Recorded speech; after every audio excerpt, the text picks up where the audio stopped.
भाई आईपीएल 2025 के रूल्स और रेगुलेशन जो कि ऑक्शन के लिए होने चाहिए वो ऑफिशियली आज अनाउंस हो चुके हैं।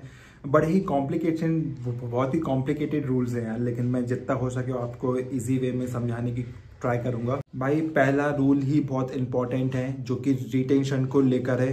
तो और भाई बहुत ही कंफ्यूजन वाला है, लेकिन आप टेंशन मत लो, मैं आपको ये वाला रूल है ना भाई अच्छे से समझा दूंगा। तो भाई टोटल है ना, एक फ्रेंचाइजी 6 प्लेयर रिटेन कर सकती है, 5 डायरेक्टली और एक इनडायरेक्टली।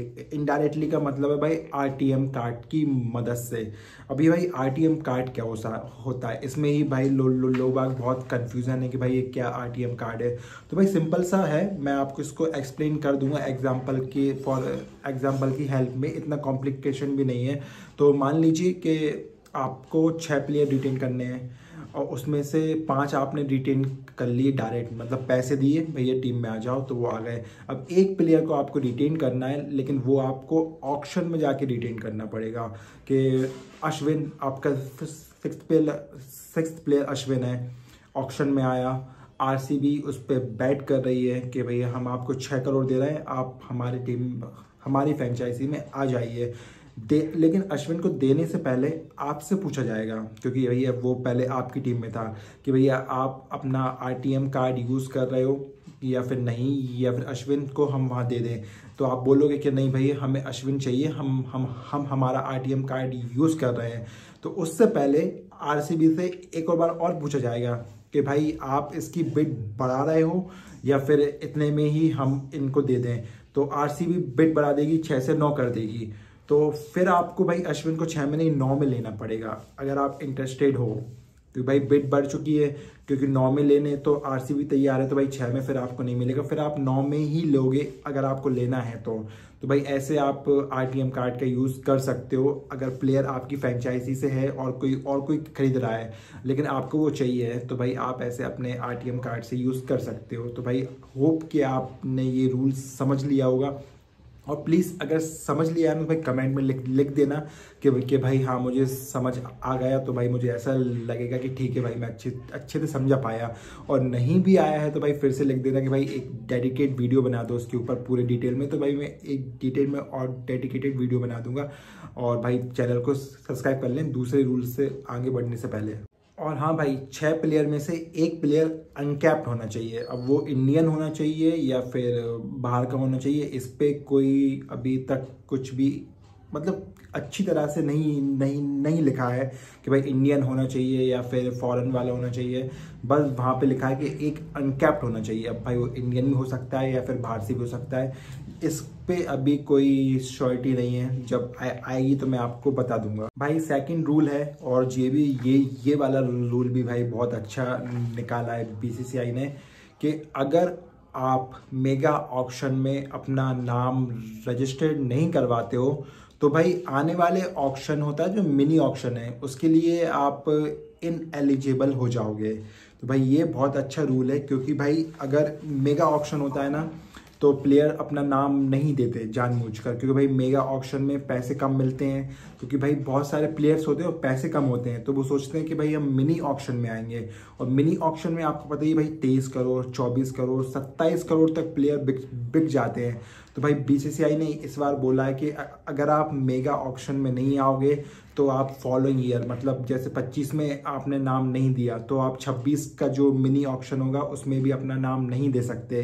तो भाई ये बहुत अच्छा रूल है, इससे भाई पैसे बचेंगे, क्योंकि भाई 26-27 करोड़ चले जाते हैं एक ही प्लेयर को खरीदने में।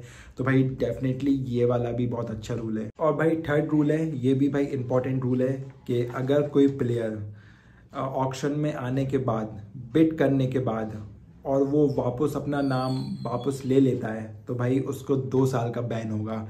बहुत बार देखा है भाई आईपीएल में कि नाम देते हैं और फिर जब आईपीएल शुरू होने वाला होता है तो भाई वो किसी रीज़न की वजह से अपना नाम वापस ले लेते हैं। तो भाई ये अब नहीं होगा।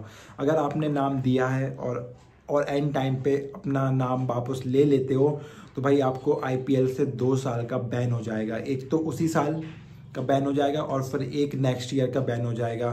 तो उससे ये इंपॉर्टेंट है भाई इस रूल में, क्योंकि भाई इससे ना टीम को बेटर प्लानिंग करने का मौका मिल जाएगा, बेटर प्लान कर सकती है। मतलब कोई टीम में, मतलब एक टीम ऑक्शन में आती है तो भाई वो पहले से सोच के आती है, लेकिन अगर एंड टाइम पे वो प्लेयर ही धोखा दे दे तो भाई फिर पूरा बैलेंस बिगड़ जाता है। तो इससे अच्छा है कि भाई उनको 2 साल का बैन दे दो, जो भी भाई ये टीम छोड़ के जा रहा है ऑक्शन के बाद, बिड करने के बाद।